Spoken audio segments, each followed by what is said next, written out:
Okay, good morning po sa inyong lahat dyan, sa mga nanonood Luzon, Visayas, Mindanao. Ito po ay ang ating channel, ang Tabsong Viewpoint.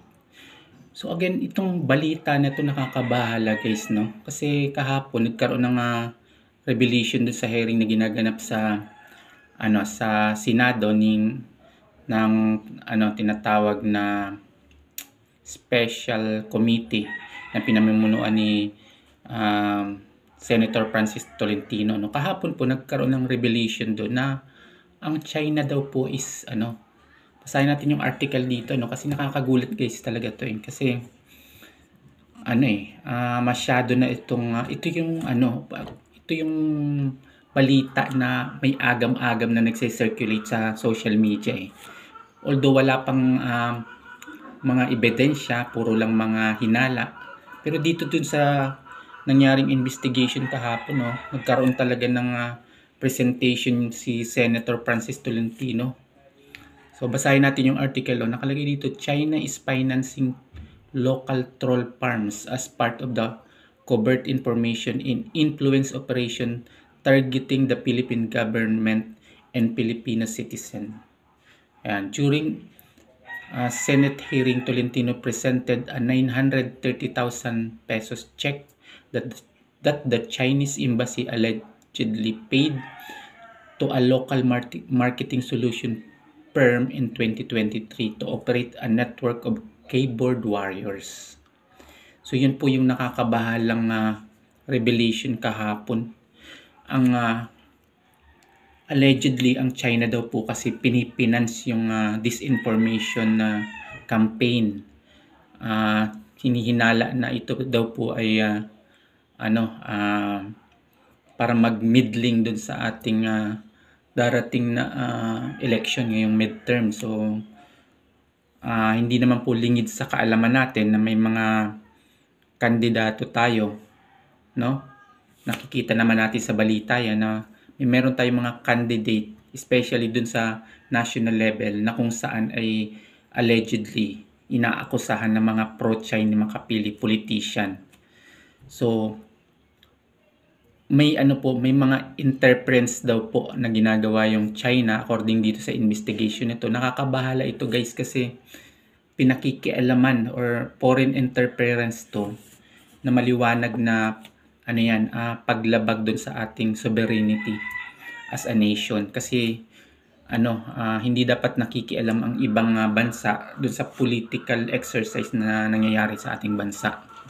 Ngayon, dahil nga po dito sa paglaganap ng tinatawag nating fake news, disinformation at false narrative na sumisira dun sa taong bayan at sa mismong bayan na rin natin. Kaya mahigpit po nating tinututulan itong mga ganitong klase ng pagkalat, yung spread ng fake news, especially sana madaliin na ng Congress yung makapagpasa tayo ng batas na pipigil dito sa mga ganitong gawain. Kasi unang-una ang nabibiktima po nito yung taong bayan napapaniwala nila yung mga taong bayan na magalit sa gobyerno.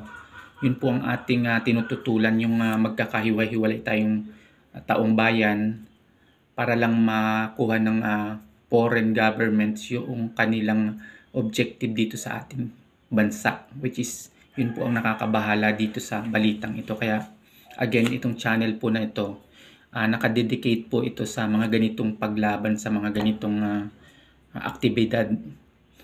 Yung pag-spread ng fake news, disinformation at false narrative, yan po ay matinding nilalabanan ng ating channel at kinukonsider po natin yan na threat sa national security natin. Unang-una, ang channel po natin na ito ay binubuo natin itong community na to para sumuporta sa government institution ng ating bansa. So iniiwasan po talaga natin mag-promote dito ng mga political personality na sa tingin natin ay hindi nakakatulong para mapaunlad ang bansa. So again, ang babala po natin dito ay sa mga taong bayan na maging mapanuri dun sa mga information na nakikita nila sa social media, especially yung mga social media account na walang ginawa kundi mag-issue ng statement na against the government. Obviously, nakukuha nila yung mga information na yan na anti-government sentiment sa mga ganitong mga gawain ng pagpapalaganap ng fake news. Ibig sabihin, yung pong mga nakikita natin dyan ng mga social media account na kadalasan ay mga nakalak, mga sympathizer po yan, at yan ay mga nabibiktima ng mga ganitong gawain ng mga foreign interference ng fake news at disinformation. So maging maingat po tayo dun sa pagsusuri ng mga information na nakikita natin sa social media para hindi na po natin na maipalaganap yung mga ganitong mga gawain, no? So sana magkaroon na tayo ng batas na pipigil dito sa ano na to, sa